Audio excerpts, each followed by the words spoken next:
Okay, well, so for some of you, I imagine if you're out in Hong Kong or Malaysia, it's getting evening. And if you're in America, Canada, United States, probably, what, your morning, noon? No, not morning still, yeah, sure, morning. Perhaps early morning. So we have another 2.5 hours, so it's 3.5 hours. So I think for the people in the West, it's going to be going up, and for the people in the East, it's going to be perhaps a little bit of a struggle to get to the end, a late night maybe. But let's see what you can make of it, this opportunity. These are lifetime practices, actually. So the topic today, if you just tuned in, unrestricted awareness.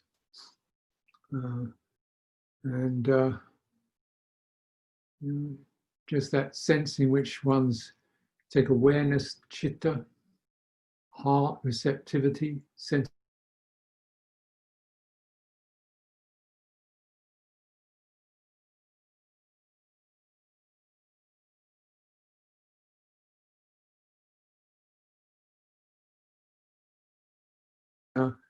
Is the highest, deepest degree of ease, because there's nothing kind of conflicting or poking it or disturbing it or compressing it. For the unawakened mind, the unreleased mind, that the chitta is always being restricted by consciousness, sense consciousness. As we feel bound within a place or a time, within constraints that are determined by our visual focus, our auditory focus, our tactile experience is pretty narrow, bound inside a body. And of course, the mental consciousness, where the mind, manos, the mano-vijnana, is constantly creating and moving around conceptual structures, days of the week, what's that? What I should be, what's that? Belonging to a nation, what's that? Profession, well, how real is that? How deep is that? And of course, many permutations of that theme. Constructing other people, our impressions of others, and what they want and what they don't want, our impressions of ourselves, what we should be and shouldn't be. So these hem in awareness, it's constantly stirred by the qualities that arise within that context. And it's and any qualities that arise within that context must be disturbed, because it's like, I use the image of compressing the ocean into a hose pipe. It's going to be charged. And when you have, directly you can experience, when you have bodily tension or constriction, you really feel it. And when you're emotionally panicking or seized by something, you feel seized, you feel gripped by fear or passion or conviction or dogma, your own or other people's. It's quite frightening just to feel how squashed and compressed your heart can be by mental constructions. Now, what are these mental constructions? So, the list of the 5 aggregates, you have form, feeling, perception, mental activities, mental formations, and consciousness. The mental formations are the activities that constantly formulate the restrictions of the chitta. The word here is sankhara, and you'll see that translated in many different ways.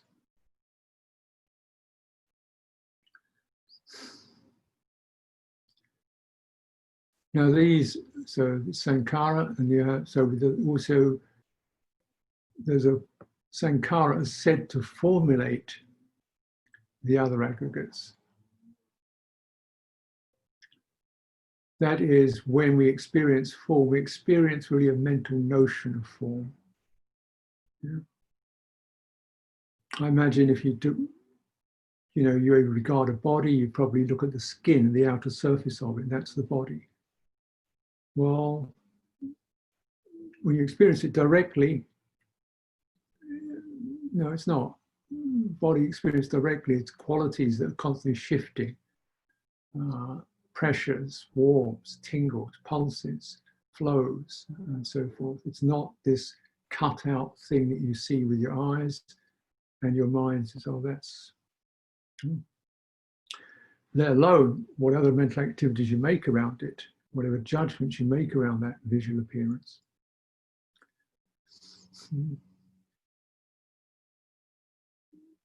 Activities, mental formations, sankharas also formulate feeling. How does this happen?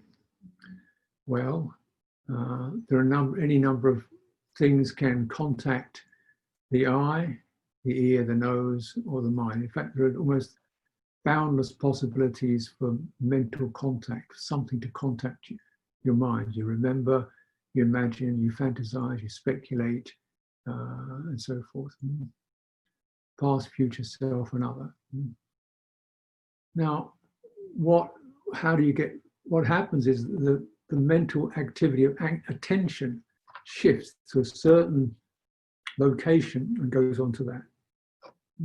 So of all the possibilities that one could be receiving any given moment, attention, which is a sankhara, limits, says, oh, just that one, focus on that one, focus on that one. That's an activity, that's a restriction. It says attention means forget 95% and focus on the 5. They say the thief sees a house and sees where the doors are locked. Doesn't look at the view, doesn't look at the architecture. So what is it that drives attention? Intention. There's some motivation going on. So in this way, attention and intention are the mental activities that restrict one's mental field to certain objects limited by what one attends to and why one attends. So if there's a defensive mentality, then we notice the things that could go wrong, frightenness. If it's a pleasure-seeking mentality, we look at the things that could please us and delight us. And so, by and large, this process is driven by a good degree of self-interest. What will be pleasant for me? What's going to attack me? What do I dislike? What disappoints me? And we notice that. Don't like the colour of the carpet. Don't like the stain on the linen. And so forth.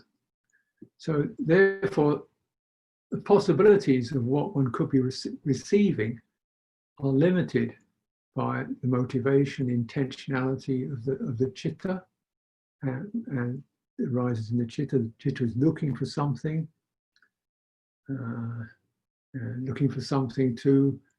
based upon its identity program. I want something for me, or I want to make sure I'm going to be okay. So I look at things that could be unokay. And then attention scans around the field of sight, sounds, and thoughts for what fulfills that motivation. So negative mood, one can think of all the bad things one has done or things that have been done to me, yada, yada, yada, so on. Fault-finding mind, I can see the faults in other people. Compassionate mind, one can look at people with an eye of compassion. And you look at the results of those.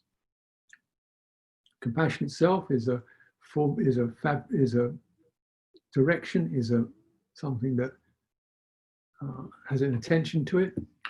It's generally of a much wider and inclusive span than craving. Craving very much narrows everything down and divides. Compassion tends to open up and include everything.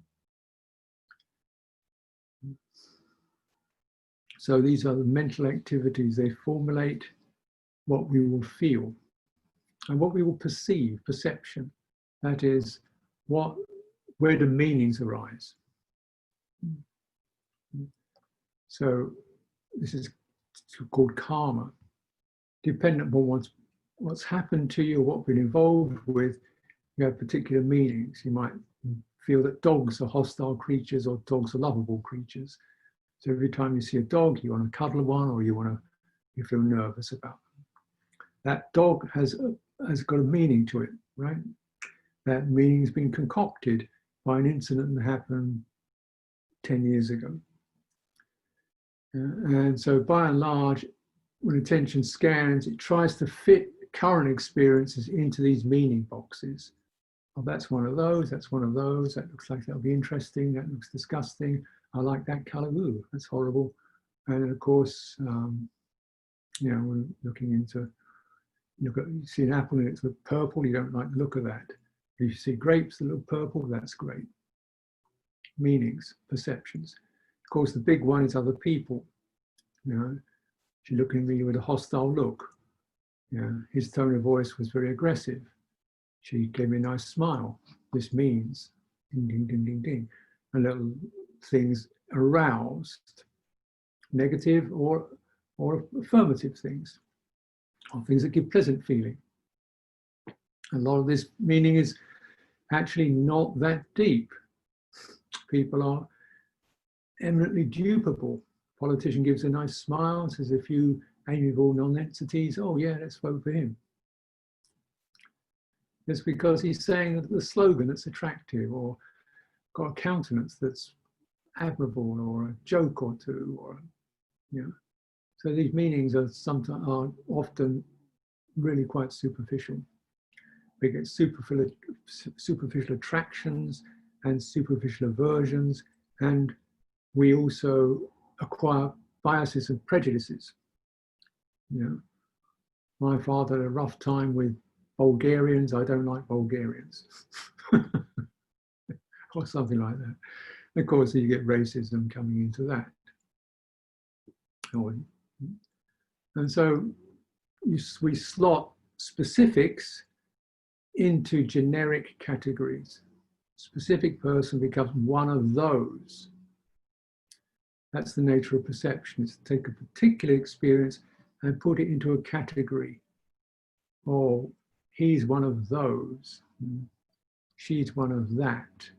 That gesture means this. You know, put it into a general category. And those categories are created.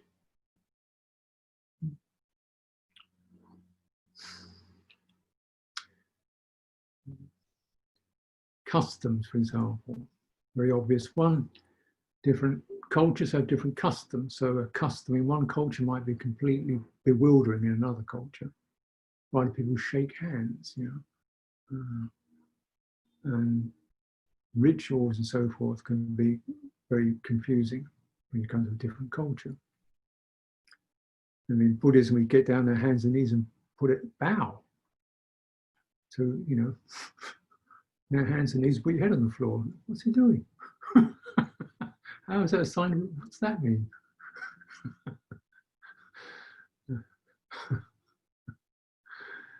So these are perceptions, and they're fabricated, concocted. And that's the way the conditioned world goes. One reckons there'd be a lot of restriction around that. A lot of, you know, this is the right way to do it. A lot of blind obedience training around customs and conventions. A lot of dogmatism around customs and rituals. A lot of nationalism around histories and narratives, and so on. Unwholesome. What happens with that is a sense of division and the potential of the awareness to spread in a much more even field over all that is experienced is extremely limited. You get tunnel vision on personal perceptions and interpretations. And the ones that stick longest and become most deeply incised are the ones that have the strongest ability to trigger you. Right? So if something didn't figure much at all, you hardly probably barely even noticed it. Something profoundly moved you in terms of pleasure or pain, you get the triggering of, oh, I want one of those, or oh no, you know, or even fight, flight, you know, or grab hold of pleasure, pain. So perceptions are always bound up with feeling.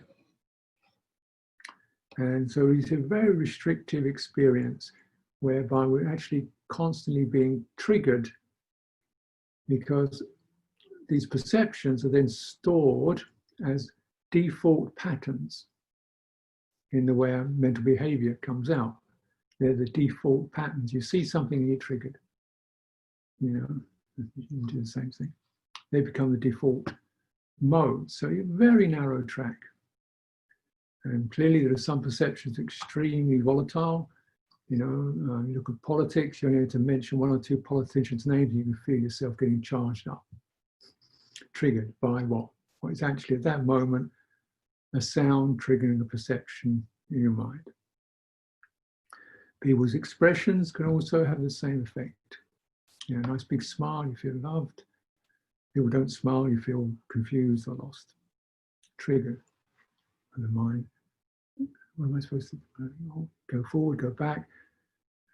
Supposed to be, not supposed to be, am I getting it right? Activations. Very restrictive. And then that compulsive, so the most deeply incised perceptions, the defaults are compulsive.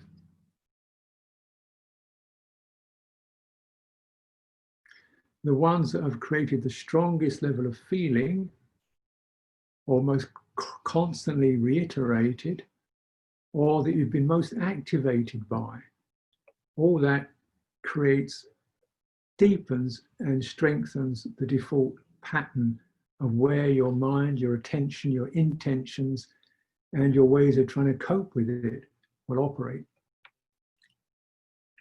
So you can spend much of a meditation retreat just coping with, you know, history, which is, you know, in some ways it's not there. Yeah. But the mind goes to the places where its default patterns, its most compulsively incised patterns. It runs down into those mostly deeply incised tracks, trajectories, and patterns. You know? So every time the energy runs down, that it cuts it a bit deeper.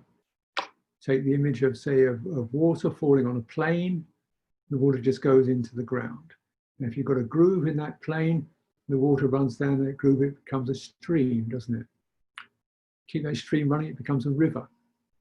Eventually it becomes a deep river, other pieces of land start to crumble into the river. It becomes a mighty river, you know, with a torrent flowing down it. So all the water will run down that river. Similarly, these patterns and habits in the mind, in the mental activities, so that you sit there in meditation and you immediately go to your worry pattern or your doubt pattern or your personal history and regurgitate what's been done and not been done. And in meditation particularly, it becomes apparent that the sum total of all that patterns and activities is the historical self. When I sit and meditate, I am busy being me.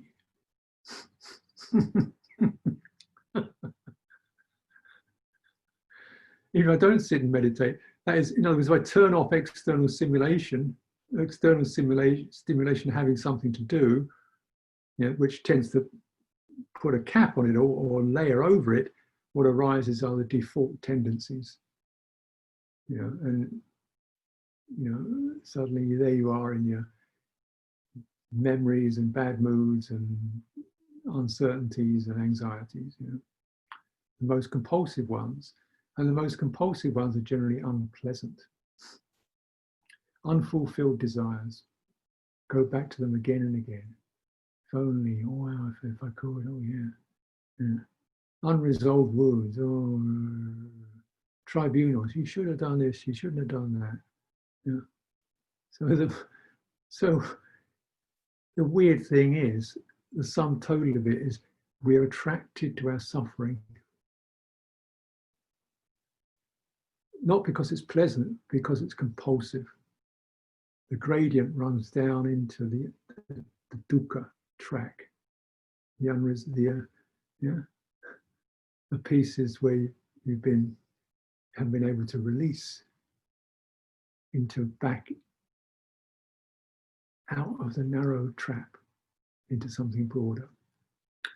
So much so that very sense of the compulsive becomes the baseline of what I am, and I start operating my life in order to, from that baseline. I have to have this, I can't stand that, I need to be with this, I really have to be with that, I don't want that, I don't know about that, this is where I'm going. Birth, aging, sickness, death, here we come. Dukkha, here we come. And you don't have to wait long for that to happen.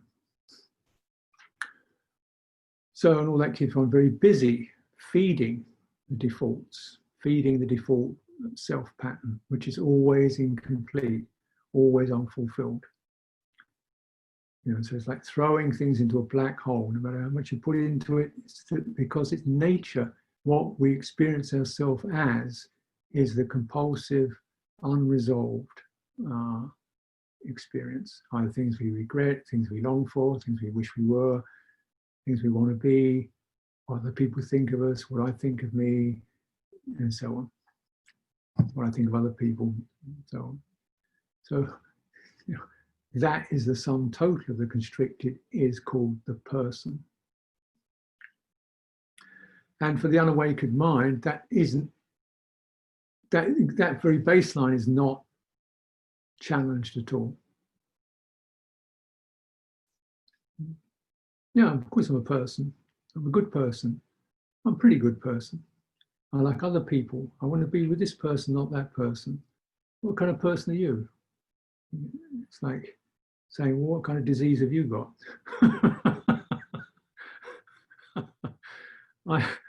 I got worry, anxiety, compulsive greed, and doubt. How about you? What have you got? With some good intentions. Let's brighten up. Definitely some good intentions there, and yet, and you want to. We're recognizing we have to come from that constricted baseline. The person. Is there a way out? Say yes, there is. Well, start cultivating good intention, clear intention, intention praised by the wise, that's going to take you out of the narrow state into something wider, such as the intention of goodwill, the intention of forgiveness, the intention of tolerance, the intention of equanimity, the intention of gladness and appreciation, the intention of gratitude. These are not a social service that you've got to do it for somebody else. It's just stop your heart getting so constricted. Widen it. Always a good cultivation to do it any time of day. Just recollect, may others be well, may I be well. Bring to mind those you feel grateful for, those you feel compassion for. Bring to mind your aspirations for virtue and clarity. Just really get it so that you can feel it as something, oh yeah. It's kind of personal and yet it's not personal. It's deeply subjectively felt, but it's no longer all I want. It's much more, the motivation is Dharma Chanda, motivation towards Dhamma, towards the whole picture, towards the order in general. to a balanced, harmonious state of being rather than a self-oriented state of being. And we can do this. And of course, if we didn't do this, we'd be completely crazy. Dana, for example, pretty easy thing to do.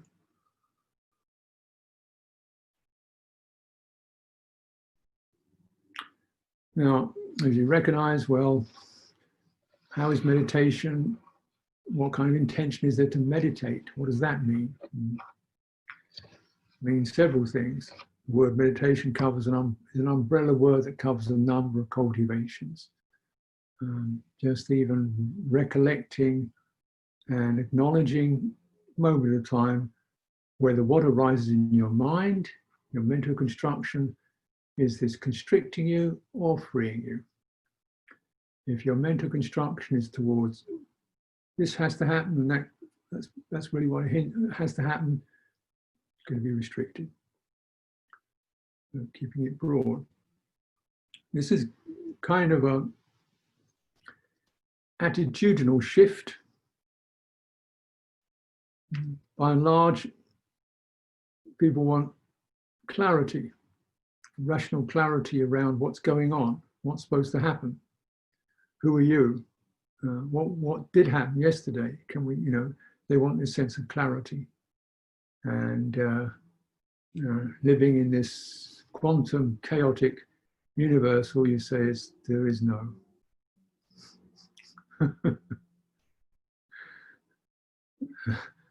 Yeah. It's all depends which way you're looking at it.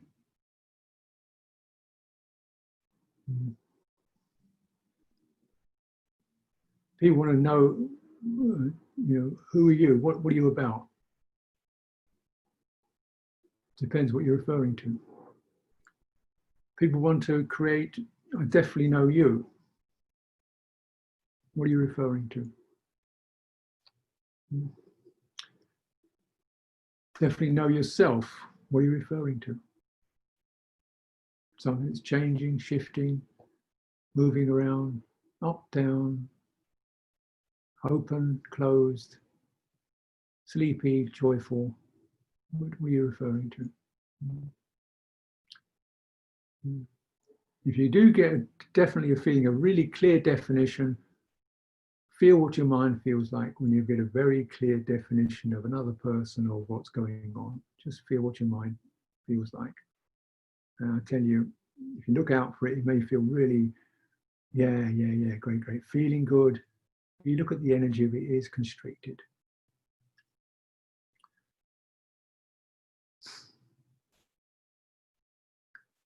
So it's an attitudinal shift. And this refers in meditation not just to because the quality of feeling and perception is extremely significant for the chitta, extremely significant for the heart. That's what it's guided by. So extremely significant. One really looks to those. And the teaching is, yes, the chitta will always look to perception and feeling for its take on reality. Now, can you trust the feelings that come from sense consciousness, that immediate flash hit? How long have you been around to really get that one, that those are not reliable? Yeah. Feelings that come just from, say, emotional contact. People go up and down, pleasure, pain, agreement, disagreement. Friendships just based upon emotional warmth are inadequate. Yeah, it's not, there shouldn't be any emotional warmth, but it's got to be bigger than that. There's got to be things like trust, respect, space, protocol, behavior, not just more warmth.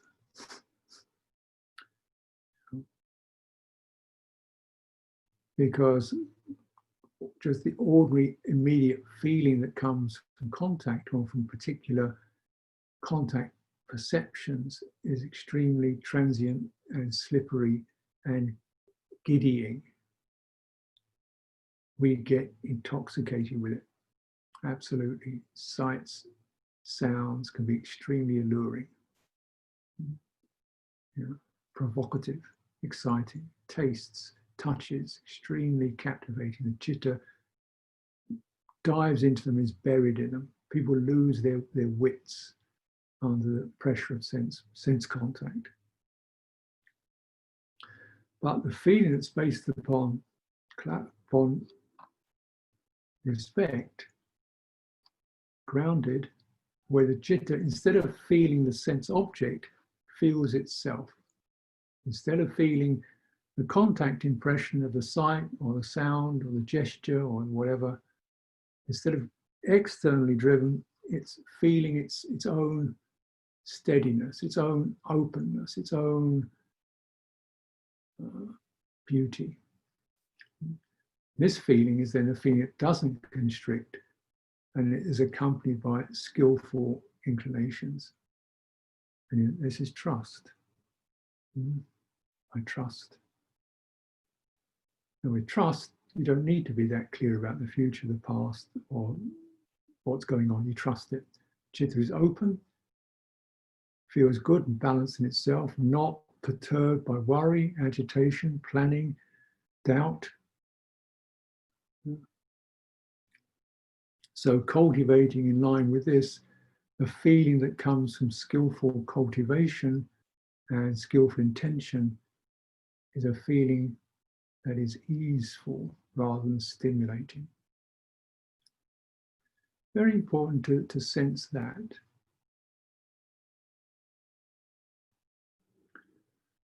And of course, particularly, with one's fellow beings, human beings, hopefully there is a good amount of warm feeling. There's a certain pleasure in being with other people. When does it become attachment, compulsively fixated, and then the disappointment, and then the quarreling? Or when does it become enough so that there's a sense of respect and clarity around negotiated contact, negotiations with others, and sometimes that mean that it's not exactly the way I'd like it. That doesn't, in Sangha life particularly, community life particularly, it's not exactly the right time or the right place or the right person or the right gesture that I would particularly find at the top of my list of feeling. Sometimes it's really quite down the list. And I think, yeah, but the sense of just, okay, I can be with that. I can be with that. That's good. I no regret about that. So there are different shades of feeling, aren't there? Those that lead to restriction and those that lead out of it. Different kinds of meaning. The meanings that give rise to, say, intensity, passion, fear, mistrust. You don't want to stay with those because they will cut, they will slice and incise deep, traumatic and disturbing patterns in the chitta. Should incline towards perceptions where there's a sense of trust, cooperation, respect, honesty, morality, dispassion, letting go, which means you can be who you are right now. That's fine. And myself also. No pressure to. And with all these cultivations are immensely benefited and in fact founded and established on certain core characteristics that you can witness for yourself. These are not pieces of dogma. You can witness for yourself. Is it not true that feeling changes? Is it not true that your perceptions change and shift, are mobile? Is it not true that form, if you regard it, is really like a candle flame? It's a flickering, shifting thing. When you feel it directly in your own body, what is it? Fluid, flexing, changing, pulsing. Is it not true that mental activity is constantly bustling away? Is that not true? Anicca.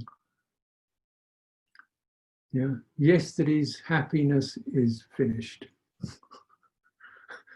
and today we got to, right? Could be this or that or the other. Is it not true? Yesterday's terrible, never again is now a thing of the past. The most obvious fact, anicca, impermanence, changeability. You just keep framing what's felt, sensed, meant, formulated by the mind as changing, subject to change, inconstant, and often based upon something that changes. How can, right? So say, I like you because of the shape of your body or something. Well, how long is that going to be that way? I like you because, I don't know, some manner or another. How solid is that going to be? So we can, yeah, it's all, then don't base your mental intentions upon things that are bound to be changeable. You know,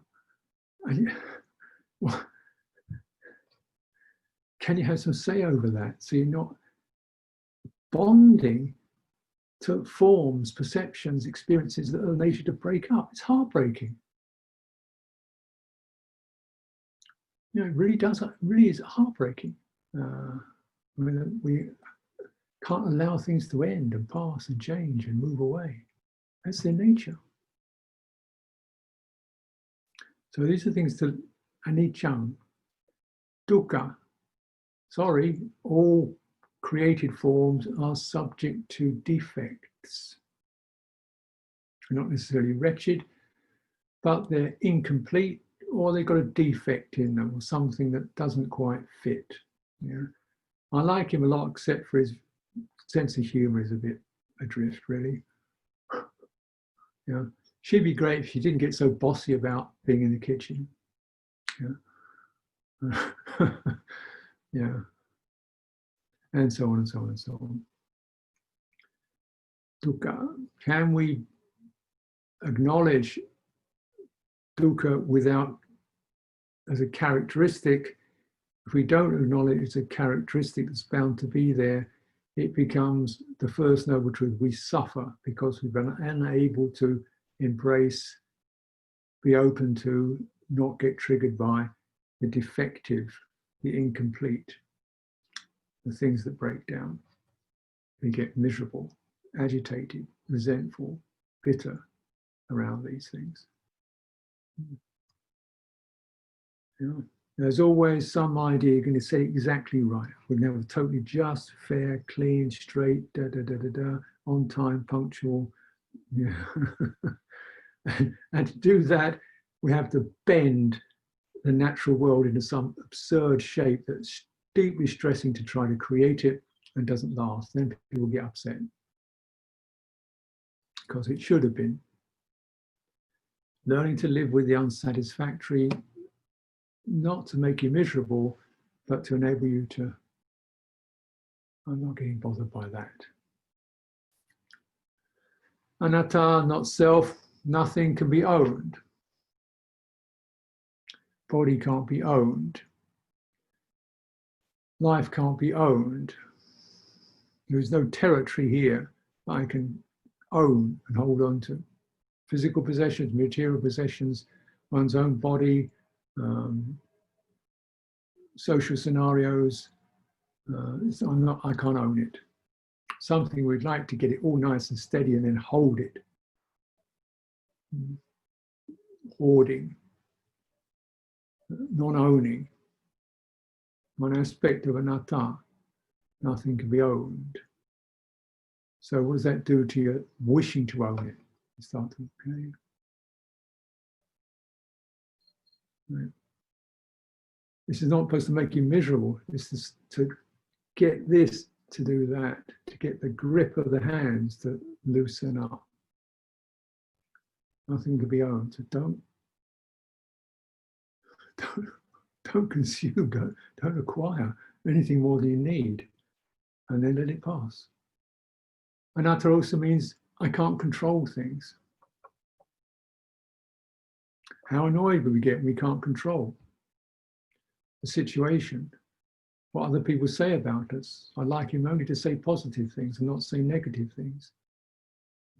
I like everybody to understand me and not misunderstand me.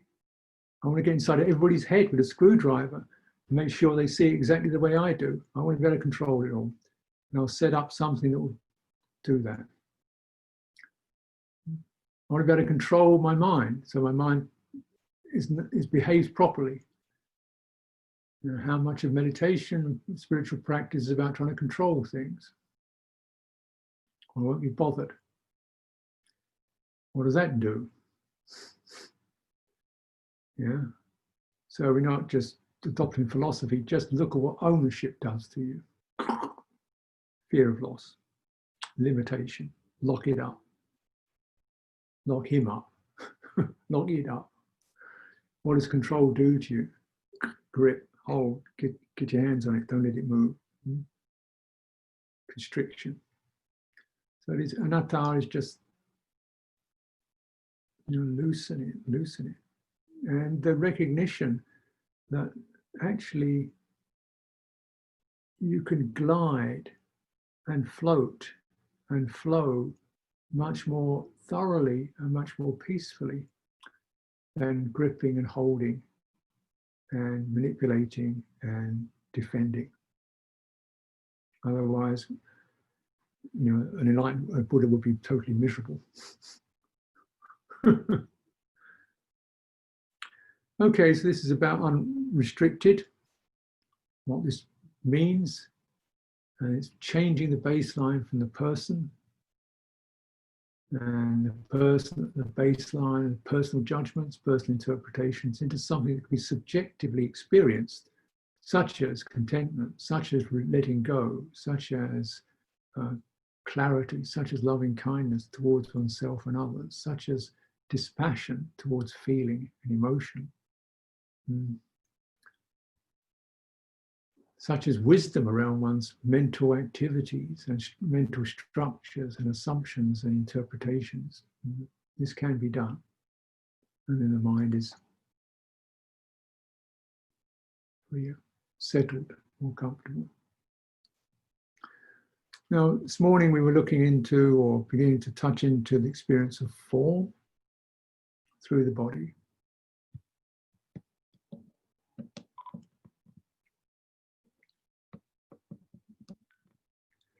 I always use body meditation, as the Buddha himself did, because then you've got a pretty constant meditation topic that you're living with. Well, that there is engagement with the all of the programs, all of the activities, all of the conditioned phenomena that you need to deal with can be accessed through the body, through their effect on the body. They can be accessed, and their release can be felt in the body. It's a sense of release from tension and contraction, release from disharmony. So the body is a very good touchstone or way of checking out release. The body is less deludable than the mind. The mind can get very deluded with dogmas, ideas. Self-deception is quite normal because the mind is inhabited by the person with all the defective, default, compulsive tendencies in it. Body, you feel the effect of those because the energetic effect of constriction or release from it can be directly experienced.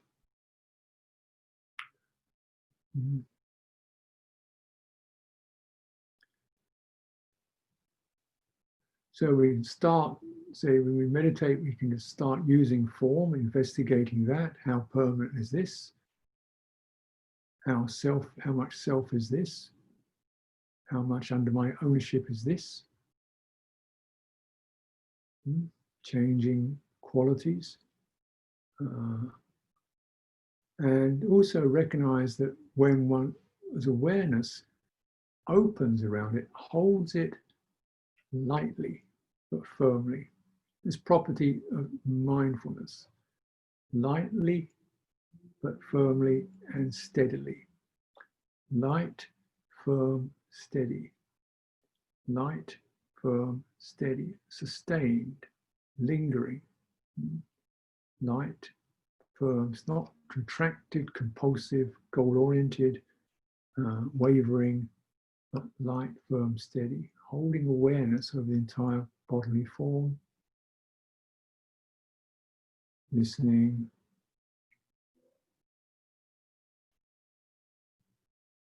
and any mental activity that seems would be appropriate would be mental activity such as resonances of goodwill. And this will definitely affect your body energy. And the level of body energy is where the emotions arise from. It's the launching pad. As we recognize, one very obvious aspect of our stress is emotional patterns. And they're triggered by perceptions, and they're activated. They take the energy from the body, and you feel your body seize up, or speed up, or heat up, or sink under the pressure of them. So that's the emotional platform. And then from that cascade, I'm always this, I'm never that. She said this, why are you always doing that? What happens if, all the mental world opens up based upon this platform of emotion, the most primary form of sankhara. So as we come into our meditation, we're trying to establish a platform that is comfortable and easeful. So it's light, not contracted. It's steady, it's firm, we're not wavering. And it's simple. So you're not, oh, this, that, this, that. So a lot of mental activity in it. So the mental activity is to sustain span of awareness over that. Then reading what comes up. And what comes up, maybe mental content, in the contraction of it, the speed of it, but letting it return to this platform of steady, open body awareness. Whole body. Soles of the feet, palms of the hands, top of the head. You do that, you'll find that these emotional or compulsive emotional currents will begin to touch that and discharge. It's like you release the river back into the sea. Otherwise, what happens is they touch and you go into it again. So learning to use the body to release the emotional currents of the mind.